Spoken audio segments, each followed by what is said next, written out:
오늘은 성도는 성령님과 함께 잘 참습니다는 제목으로 하나님 말씀 전하겠습니다. 중국의 동부에 장사꾼이 여러 지역을 돌아다니는데 어느 지역 가보니까 농부들이 뭘 심고 있어요. 그래서 뭘 심는가 보니까 대나무 심는데요. 그래서 대나무 심는가 보다 하고 지켜보고 또 가봤는데 열심히 하는데 뭐 대나무가 올라오는 기미가 안 보여요. 그래서 묘목이 뭐 잘못된 거 아니냐, 왜 안 올라오냐, 그래도 대답이 없어요. 1년 지나고 가봤는데 또 똑같아요. 근데도 열심히 가꾸고 있어요. 바보들 아닌가 이렇게 생각했어요. 2년 지났는데도 아무것도 안 올라요. 여전히 가꾸고 있어요. 저 사람들 무슨 생각으로 저렇게 계속 올라오지도 않는 대나무를 저렇게 가꾸고 있나? 3년이 됐는데도 역시 안 올라와요. 이게 뭐 인삼도 아니고 왜 안 올라오는가? 인삼도 싹은 틔우고 관리하는 건 5년 걸리긴 하지만 뭐 올라오는 게 보이는 게 있는데 보이는 게 하나도 없어요. 4년 됐는데도 아무것도 없어요. 그래도 농부들은 자기 일을 해요. 5년 딱 됐는데 뭐 갑자기 밭에서 뭐가 올라오기 시작하는데 진짜 우후죽순처럼 저곳에서 엄청난 양의 죽순들이 올라오기 시작합니다. 하루에 30cm 자라고 한 7주 만에 15m 빽빽한 대나무 숲이 된 거예요. 너무너무 깜짝 놀란 거예요. 그래서 어떻게 된 거냐 했더니 그 나이 드신 한 분이 얘기하기를 모소라는 대나무 품종인데 이것은 처음부터 싹이 올라오는 것이 아니라 첫 번째 뿌리를 뻗는다는 거예요. 뿌리를 뻗을 수 있는 수분과 자양분을 뽑아 올릴 수 있는 곳에 모든 뿌리를 다 내리고 다 뻗은 뒤에 5년째부터 이제 본격적으로 준비가 끝난 상태에서 그때까지 아무것도 보이는 건 없는 거예요. 그리고 준비가 딱 되면 밑에서 준비가 다 되면 그때부터 보이기 시작한다는 거예요. 고린도후서 4장 16절에서 18절 말씀을 같이 한번 보겠습니다. 같이 봅시다. 그러므로 우리가 낙심하지 아니하노니 우리의 겉사람은 낡아지나 우리의 속사람은 날로 새로워지도다. 우리가 잠시 받는 환난에 경한 것이 지극히 크고 영원한 영광에 주관 것을 우리에게 이루게 함이니 우리가 주목하는 것은 보이는 것이 아니요 보이지 않는 것이니 보이는 것은 잠깐이요 보이지 않는 것은 영원합니다. 우리가 낙심하는 것은 인생에 대해서 사람에 대해서 낙심하는 것은 뭘 보여야죠. 그런데 사실은 준비되는 기간에는 보이는 것이 하나도 없습니다. 준비되는 기간에는 보여지는 것이 없어요. 어떤 분이 기도하는데 결과 금방금방 나타나면 얼마나 좋겠어요. 안 나타나요. 어떤 분이 질문합니다. 목사님, 저는 성경을 많이 읽었는데 왜 이렇게 기억나는 게 하나도 없어요. 좀 더 읽으시라고. 그래서 그 말씀이 속에서 차고 넘치는 말씀의 임계점을 돌파하면 그때부터 성도님의 입술에서 갑자기 말씀이 튀어나오기 시작하고 그 말씀이 인용되기 시작할 거라고. 여러분, 우리가 낙심하고 실망하는 것은 다 보이는 것 때문에요. 그러나 신앙은 보이는 문제가 아니라 보이지 않는 것이 정비가 돼야 돼요. 보이지 않는 것의 단단함, 뿌리가 단단히 내린 이후에 마치 모소 대나무처럼 그때부터 본격적으로 보이는 곳에서 역사함이 있다는 거예요. 그러므로 내면적인 깊어짐이 있을 때, 보이지 않는 세계를 갖고 갈 때 더딘 것 같고 답이 없는 것 같고 끝이 안 나는 것 같을 때, 그러나 지금 준비되고 있다는 사실을 의지하고 주님께 소망을 두는 저와 여러분 되시기를 주의 이름으로 축복합니다. 오늘 본문은 사도 바울에게 늘 따르는 질문이 하나 있어요. 너 사도 맞아? 이렇게 질문해요. 왜냐하면 사도 바울은 예수님의 제자였던 적이 없어요. 사도는 주님이 보내신 자입니다. 보내심을 받은 자예요. 주님이 언제 보냈냐고? 그걸 보내실 때 본 사람이 있냐고? 이렇게 질문합니다. 그러면 이렇게 질문하게 되면 뭔가를 보여줘야 될 거 아니에요. 이 고민이 늘 있는 겁니다. 그러면 이것을 보여주기 위해서는 자기 자랑을 할 수밖에 없습니다. 자기 자랑을 통해서 사도권을 변호해야 돼요. 나 사도 맞다고. 그래서 11절에 오늘 말씀을 보면 내가 어리석은 자가 되었으니 너희가 억지로 시킨 것이니 나는 너희에게 칭찬을 받아야 마땅하도다. 내가 아무것도 아니나 지극히 크다는 사도들보다 조금도 부족하지 아니하니라. 내가 내 자랑해서 내 사도 맞다고 얘기해야 될 상황을 만든 것은 너네다. 그래서 이게 바보 같은 짓인 줄 알면서 내가 좀 자랑을 좀 해야 되겠다, 그런 얘기예요. 사도 바울이 자기를 자랑하는, 사도권을 변호하기 위해서 자랑하는 네 가지가 있습니다. 첫 번째가 뭐냐면 육체적 자랑이 있어요. 사도 바울은 육체적 자랑. 그게 뭐냐면 고린도서 11장에 나오는데 나 히브리인이라는 거예요. 이스라엘인이고 아브라함의 자손이라는 거예요. 이게 첫 번째 자랑이에요. 두 번째 자랑은 사역자로서 자랑합니다. 사역자로서 고린도후서 11장 23절 27절인데 내가 일꾼인데 옥에 갇히고 태장에 맞고 강의 위험, 강도의 위험, 파선의 위험, 이런 거 다 경험했다. 이거 자랑해요. 바다 위험, 강의 위험, 죽을 위험을 다 경험했으니까 나 사역적인 자랑이 있다. 나 이거 다 경험했어. 나 사도 맞아. 이렇게 얘기합니다. 세 번째는 영적 체험에 대한 자랑이에요. 고린도 12장 1절 이후에 나오는 말씀이에요. 나 3층천에 갔다 왔어. 내가 몸 안에 있었는지 몸 밖에 있었는지 모르지만 내가 유대인들 생각 1층은 하늘이에요. 2층은 우주고 그 위에 천국이에요. 천국 갔다 왔다는 거예요. 그래서 이게 내 자랑이 될 것 같아. 이 정도로 그만둔다. 그 정도 자랑했어요. 네 번째 자랑은 뭐냐면 자신의 약함을 자랑해요. 고린도서 11장 30절 12장 9절에서 10절에 나는 내가 약한 걸 자랑한다. 진짜 사도 바울이 자랑하고 싶었던 것은 이 약함인지 몰라요. 여러분, 하나님의 역사가 내가 강하면 안 나타나는 거 여러분 아시죠? 내가 강하면 안 나타나요. 에고, 자아가 강한 사람에게 하나님의 역사가 나타나기가 어렵습니다. 왜냐하면 자아가 강한 사람들에게 하나님의 역사가 나타나면 그 뒤에는 문제가 생겨요. 이건 내가 잘나서 이렇게 됐다고 생각합니다.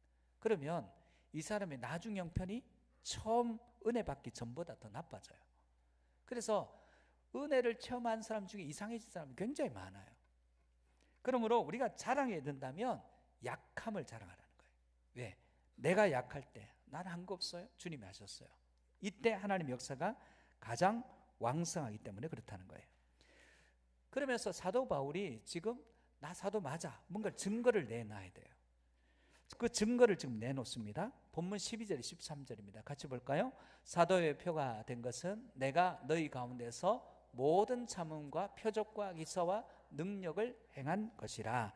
내가 내 자신이 너에게 폐를 끼치지 아니한 일밖에 다른 교회보다 부족하게 한 것이 무엇이 있느냐? 너희는 나의 이 공평하지 못한 것을 용서하라.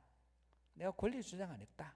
이건 역설적 편이고 13절은요. 12절에서 보면 바울이 내가 표적과 기사와 능력이 보이는 거예요. 표적, 하나님의 능력이 임했습니다. 하나님부터 보여지는 것이 임했습니다. 기사는 실제로 나타난 것이고 능력은 이 표적의 원천이에요. 그러니까 내가 병 고친 거 봐라. 내가 사도 맞다. 내가 능력을 행했다. 많은 사람들이 예수님을 안 믿다가 내가 말씀을 전하면 예수님께 돌아왔다. 죽은 자가 살아났다. 뭐 이런 기적들을 얘기하는 거예요. 사도 아니냐? 이런 게 나타났다고. 나는 사도가 맞다고. 이렇게 얘기합니다. 그런데 이건 보이는 것입니다. 근데 보이지 않는 한 가지를 지금 얘기를 해요. 뭐라고 얘기하냐면 첫 번째로 내가 사도가 맞다고 얘기하는 첫 번째 증거가 뭐냐면 모든 참음이에요. 모든 참음이 내가 사도된 능력이라는 거예요. 여러분 누가 참아요? 누가 참습니까? 여러분 직장 가운데 누가 참아요? 직장 상사가 참아요? 부하가 참아요? 부하가 참자요. 강한 나라와 약한 나라 중에 누가 참아요? 강한 나라가 참지 않아요? 약한 나라가 참죠. 러시아가 지금 침공했죠. 우크라이나, 러시아 중에 누가 참아야 돼요? 우크라이나가 참아야 돼요. 왜요? 약하기 때문에. 이 약자의 비애예요. 그런데 약자의 비애 같은 내가 참고 싶어 참는 게 아니라 참을 수밖에 없어서 참는 이 상황을 사도 바울은 이렇게 얘기합니다. 나 봐라. 이 참음이라는 것이 모든 참음의 의미는 휘포모네라는 뜻인데 역경들을 묵묵히 견뎌내는 힘이에요. 자, 그런데 이 힘이 어디서 왔냐는 거예요. 내가 정말 잘 참지, 어려움 가운데 내가 잘 견뎌내지, 나 사도 맞아. 그런데 사도 바울이 얘기하는 이 핵심 뭐냐면 내가 참는 이유가 어디냐는 거예요. 여러분, 참는 이유가 내게서 발견되는 게 아니라 주님, 밭에 감추인 보화를 발견한 사람처럼 내 생명보다 더 귀하신 주님을 발견한 자들이 참아요. 약해 참는 게 아니에요. 내 생명보다 귀하신 주님을 발견하니까 이거 참는 건 일도 아니에요. 참는 거예요. 왜? 이것보다 더 큰 가치를 발견했기 때문에 참더라는 거예요. 그래서 참음을 통해서 하나님 역사를 이루어가는 것 보면 내가 사도 맞지 않느냐, 이게 사도권의 첫 번째로 내세우는 근거예요. 고린도서 11장 23절에서 30절까지에 한번 쭉 읽어봅시다. 우리 같이. 이게 바울의 자랑이에요. 한번 같이 봅시다. 23절부터 시작. 그들이 그리스도의 일꾼이냐 정신없는 말을 하거니와 나는 더욱 그러하도다. 내가 수고를 넘치도록 하고 옥에 갇히기도 더 많이 하고 매도 수없이 맞고 여러 번 죽을 뻔하였으니 유대인에게서 40에서 하나 감한매를 5번 맞았으며 3번 태장으로 맞고 1번 돌로 맞고 3번 파선하고 일주야를 깊은 바다에서 지냈으며 여러 번 여행하면서 강의 위험과 강도의 위험과 동족의 위험과 이방인의 위험과 신의 위험과 광야의 위험과 바다의 위험과 거짓 형제 중에 위험을 당하고 또 수고하며 애쓰고 여러 번 자지 못하고 줄이며 목마르고 여러 번 굶고 춥고 헐벗었노라. 이외에 일은 고사하고 아직도 날마다 내 속에 눌리는 일이 있으니 곧 모든 교회를 위하여 염려하는 것이라. 누가 약하면 내가 약하지 아니하며 누가 실족하게 되면 내가 애타지 아니하더냐. 내가 부득불 자랑할진대 내가 약한 것을 자랑하리라. 바울이 자랑하고 싶은 약함이에요. 그런데 할 수 없이 사도권을 배워하다 보니까 자랑해야 돼요. 바울은요 큰 위험들을 많이 겪어요. 루스라이스인가요? 돌로 쳐서 죽었어요. 죽었다고 시체를 갖다 동굴밖에 던졌더니 살아나가지고 일어났으면 딴 데 갈 건 죽을 뻔했는 도시인데 다시 들어가서 복음 전해요. 40에 하나 감한 태장이 뭐예요? 40대 때리면 죽을 수 있기 때문에 죽기 직전까지만 때려라. 이게 39대예요. 이걸 여러 번 맞았어요. 그런 일을 강의 위험, 강도의 위험, 파선의 위험, 이건 사도 바울이 다 경험한 거예요. 한 번도 순적하게 복음을 전한 적이 없어요. 맨날 쫓기듯이 도망다니듯이 광주를 달아내리고 이런 경험을 했어요. 그거 자랑하는 거예요. 근데 자랑하고 싶어 자랑한 게 아니에요. 그것만 있는 것이 아니라 그렇게 했으면 형편이 좀 풀려야 될 거 아니에요. 28절 이후에 늘 교회라는 염려가 있다는 거예요. 이건 목회자들만 경험하는 거예요.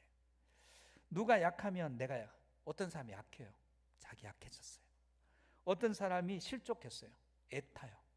어떤 사람이 고난을 경험해요. 여러분 제가 그런 표현을 쓰죠. 목사에게 맑은 날이 별로 없어요. 왜냐하면 누군가는 아프고 누군가는 결과를 기다리고 누군가는 수술해요. 누군가는 지금 인생의 두려움과 염려 가운데 있어요. 근심이 떠나지 않아요. 이거 제 근심 아니에요. 지금 사도 바울이 말하는 이 말을 목회자들은 이해할 수 있어요. 이게 뭔지를.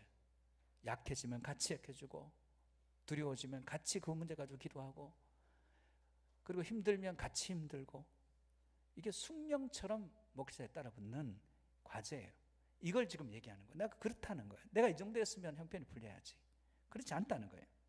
그렇다 한다면 그러한 오래 참음이 사도 바울을 통해서 뭘 이뤘을까요?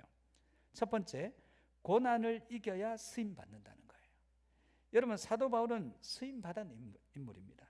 고난을 이겼더니 묵묵히 참고 기다렸더니 하나님께서 쓰시라는 거예요. 우리나라에 숭례문을 화재가 났죠. 그래서 복원했습니다. 복원하고 문화재청이 곤욕을 치렀어요. 왜? 잘못 복원해서. 하자가 너무 많아서. 일본에서 나무로 집을 짓는 사람을 공목소라 그런다 그래요. 이 가문 중에 최고의 가문이 니시오카 가문이에요. 1000년 이상 되는 건물이 지금 일본에 아직도 있어요. 호류지라는 그런 건물인데 이 호류지가 우리는 호류사로 알고 있어요. 이 건물이 1000년이 넘었어요. 근데 이 가문이 나무로 집을 지을 때 원칙이 하나 있어요.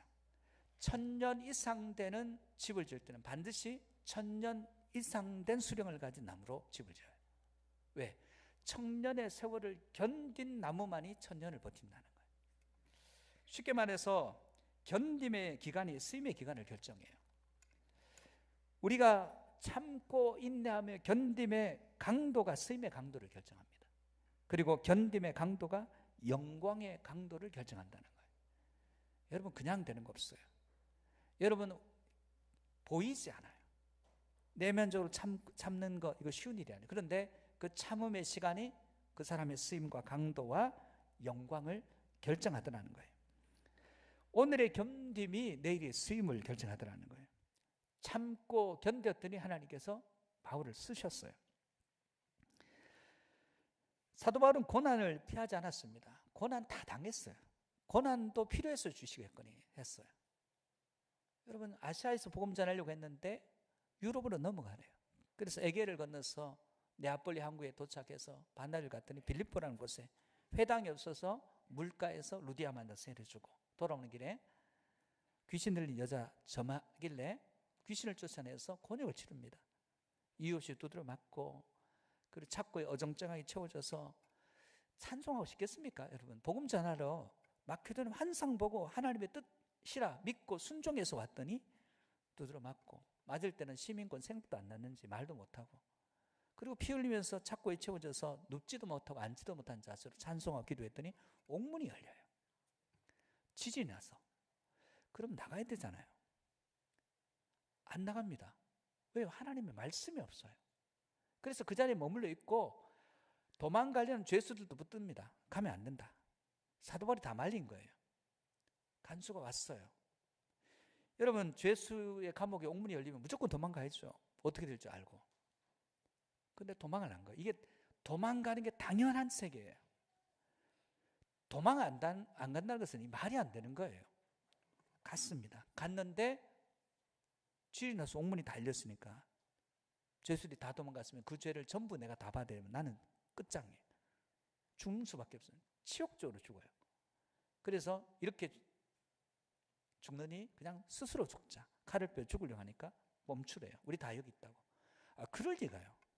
문이 열렸는데 어떻게 사람들이 거기 다 있어요? 말도 안 되죠. 사도행전 16장 29절 31절입니다.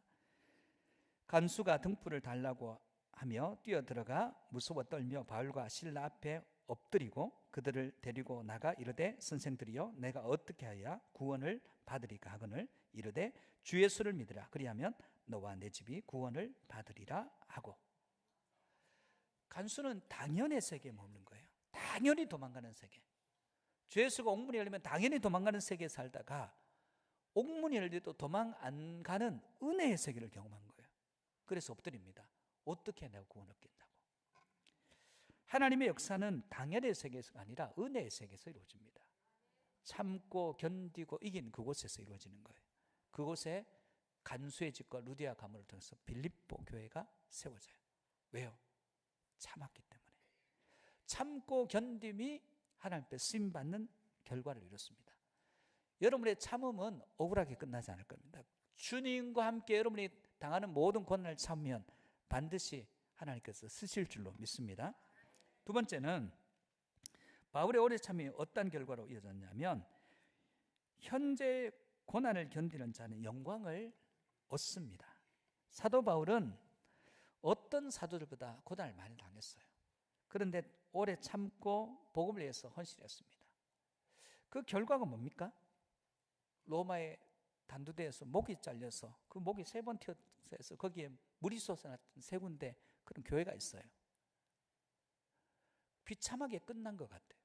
그런데 신약 성경 얘기할 때 예수님 얘기를 하려면 꼭 사도 바울 얘기를 해야 됩니다. 사도 바울은 그런 고난을 당했는데 사도 바울을 통해서 예수님을 나타내는 사도 바울은 진리의 이정표가 되었어요.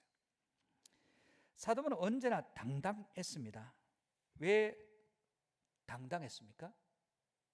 사도 바울은 생명보다 더 귀한 주님을 발견했기 때문에 그렇습니다. 그리고 지금 현재 고난이 아니라 영광을 경험한 사람이에요. 로마서 8장 18절입니다. 생각하건대 현재의 고난은 장차 우리에게 나타날 영광과 비교할 수 없도다. 누가 참습니까?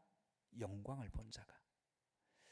여러분, 영광을 본 자가 참지만 때로 지금 영광을 못 받더라도 참고 인내함으로 우리의 참고 인내함보다 더 크신 하나님의 영광을 경험하는 저와 여러분 되시기를 주의 이름으로 축복합니다. 야고보서 1장 2절에서 4절입니다. 같이 봅시다. 시작. 내 형제들아, 너희가 여러 가지 시험을 당하거든 온전히 기쁘게 여기라. 이는 너희 믿음의 시련이 인내를 만들어내는 줄 너희가 알미라. 인내를 온전히 이루라. 이는 너희로 온전하고 구비하여 조금도 부족함이 없게 하려 함이라. 지금 시험 당했습니다. 지금 시련이 있고 지금 참고 있습니다. 뭐 하려고요? 하나님께서 우리의 인생에 가져도 부족하고 건강에도 부족하고 세상적인 지위를 가져도 부족합니다. 여러분, 부자는 부족하지 않을 줄 아는데 부자도 부족하고, 건강한 사람 부족함이 없는 줄 아는데 건강한 사람도 부족함 투성이고, 사회적 정점에 있는 사람들은 부족함이 없는 사람들, 그 사람들은 더 부족함이 많아요. 차라리 없으면 부족함이 적은데 있어서 더 인생이 가난해, 부족해요. 그럼 부족해지지 않는 그 길은 어디서 오냐면 주님과 함께 주님의 말씀으로 참고 인내할 때 마침내 부족함이 없는 인생 우리를 빚어주시더라는 거예요. 히말라야의 고산족들이 양을 거래하는 방식이 있어요. 양을 갖다 놓고 튼튼한 말은 값이 비싸고 비루한 양입니다. 튼튼한 양은 비싸고 비루한 양은 싸냐, 그런 게 아니라 산중턱에 갖다 놓고 풀을 뜯게 한다는 거예요. 풀을 뜯으면 산비탈 아래로 풀을 뜯는 양이 있고 산비탈 위로 풀을 뜯는 양이 있다는 거예요. 산비탈 아래로 풀을 뜯는 양은 그냥 그 호조건을 찾아가는 거예요. 풀 많네, 많은데, 그런데 조금 내려가면 계곡 이르고 풀이 없는 곳에 이르게 돼요. 여기는 있지만 반대로 산비탈 위로 가는 양들은 여긴 별로 없어요. 택한 것이 좋은 것이 아니면 초조건이 아니에요. 악조건이에요. 그런데 올라가면 올라갈수록 거기에 어떤 점수도 도달하지 않는 초지가 거기 위에 있는 거예요. 그래서 사람들은 말랐더라도 비루해도 위를 향하면 미래가 밝고 아래를 향하면 미래가 어둡다는 관점에서 양의 성질을 따라서 양값을 정한다고 해요. 굉장히 지혜롭죠. 지금 우리의 인생의 호조건을 만난 것이 기세등등할 게 아닙니다. 우리가 어떤 마음과 태도로 살아가는 것이 굉장히 중요합니다. 여러분, 우리의 시선은 부족해지지 않기 위해서는 좋은 조건을 쫓아가는 게 아니라 하나님을 바라보는 위를 향한 길이 있는데 그 길로 가야 된다는 거예요.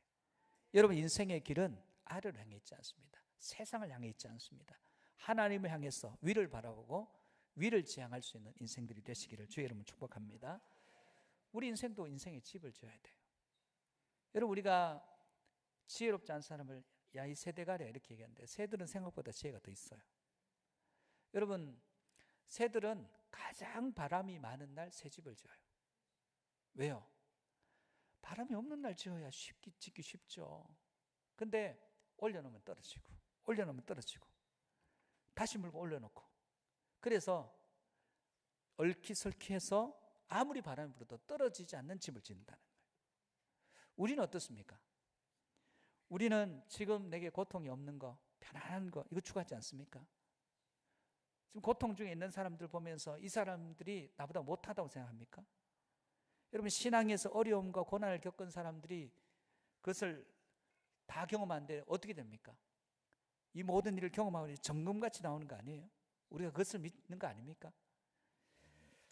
그러므로 우리의 상황이 완화되기, 그것보다 하나님 완화되게 하시든지 아니면 이길 수 있는 힘을 달라고 기도함으로 하나님의 영광을 경험하는 저와 여러분 되시기를 주의 이름으로 축복합니다. 마지막 세 번째는 고난 가운데 성령님이 우리를 도우신다는 거예요. 여러분 다른 종교에도 고난이 있습니다. 불교에도 뭐 고진멸도도 팔정도도 있고 뭐 그런 거 있어요.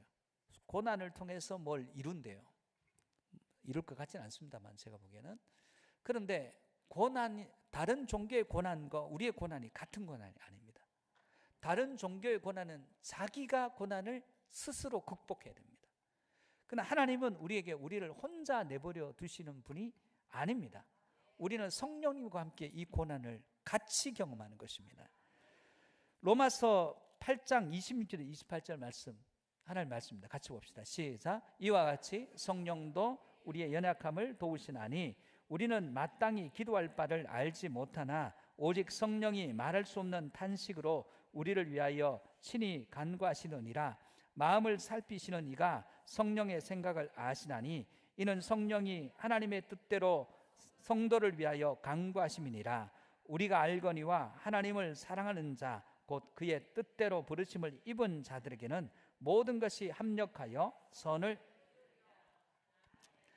성도는 성령님과 함께 할 때 합력해서 선을 이루어갈 수 있는 것입니다. 성령님과 함께 이루어가는 거예요. 여러분 저는 초등학교 1학년 때부터 자전거를 탔어요. 굉장히 빨리 탔죠. 그러면 옛날에 그러면 요즘 같은 어린이 자전거 있었냐? 없었어요. 어른 자전거밖에 없어요.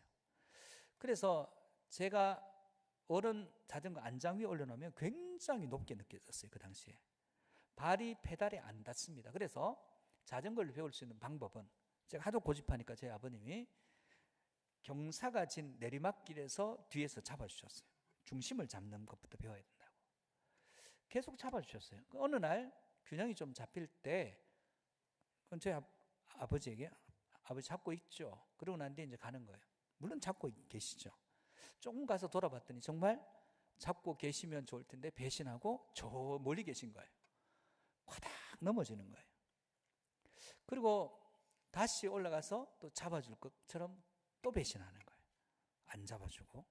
그러면서 균형 잡는 것들을 배웠어요. 물론 까지고 해서 빨간 약 발라주면서 불어주시는 그런 기억이 있어요. 여러분 그때도 제가 초등학교 1학년 때 자전거를 탔는데 그 자전거 안장에서는 페달을 밟을 수 없어서 안장 잡고 오른쪽 핸들 잡고 그 삼각대 사이에 발을 넣어가지고 어정쩡한 소리 그래라도 타고 싶었나 봐요. 근데 그 배움의 과정에 제 아버지가 잡아주지 않았으면 못 배웠을 거예요. 여러분 하나님은 우리와 함께 하시는데 하나님과 함께 해도 실패해요. 하나님과 함께 하는데 왜 실패합니까? 하나님과 함께 하는데. 근데 그 실패가 아니에요. 여러분 우리가 우리 인생에 배운 익숙한 것들은 전부 실패를 통해서 배워요. 걷는 것부터 여러분 말하는 것부터 여러분이 하는 모든 것들은 미숙하면서 성숙함을 왔어요. 그 모든 실패 위에 딛고 일어선 겁니다. 우리가 익숙해진 것은 모두가 실패를 통해서 배운 것이에요. 그러면 우리는 실패를 두려워해서는 안 돼요. 사실은 여러분 외국의 경우 한번 봅시다.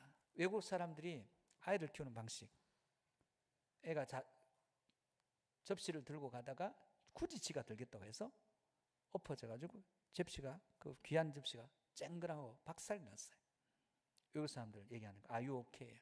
너 괜찮니? 접시가 아니라. 한국 사람들은 뭐라 그러죠? 여러분의 부모님, 저도 들은 얘기인데, 내가 그럴 줄 알았다, 조심하라 했지. 언제 그런 얘기 했냐고요. 한 적 없어요. 접시 깬 것을, 접시를 보는 거예요. 조심해야지.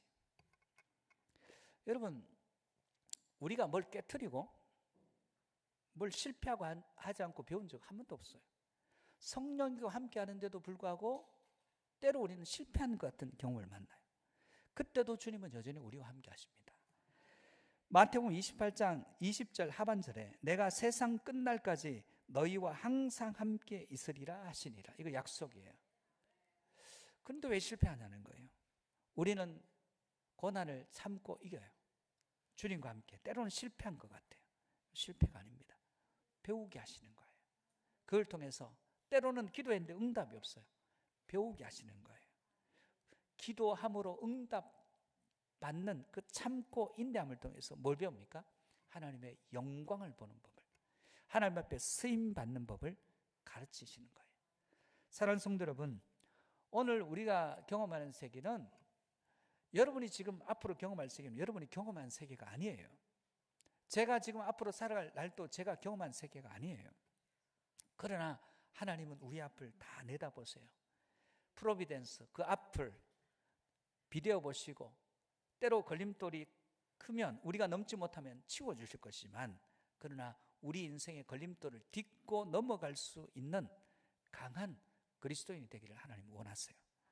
그러므로 사랑하는 성도 여러분, 우리는 우리 인생의 고난을 우리 혼자 경험하는 게 아니에요. 성령님과 함께, 때로 실패처럼 보이지만 실패가 아니고, 함께 할 때 주의 영광을 보고 함께 할 때 쓰임받는 인생이 되는 것입니다. 그러므로 사도 바울이 자랑했던 나 잘 참지, 나는 외면을 갖고 있는 인생이 아니라 속을 갖고 있는 인생이야. 내 안에는 보배이신 주님이 계셔. 주님께서 보배이시기에 이거 이길 수 있어 하고 나갔던 사도 바울처럼, 오늘 여러분 보이는 세계가 아니라 믿음은 보이지 않는 세계니까 여러분의 내면이, 신앙이 뿌리를 깊이 내리고 열매 맺어질 때 우후죽순처럼 일어나는 은총이 있기를 주의 이름으로 축복합니다.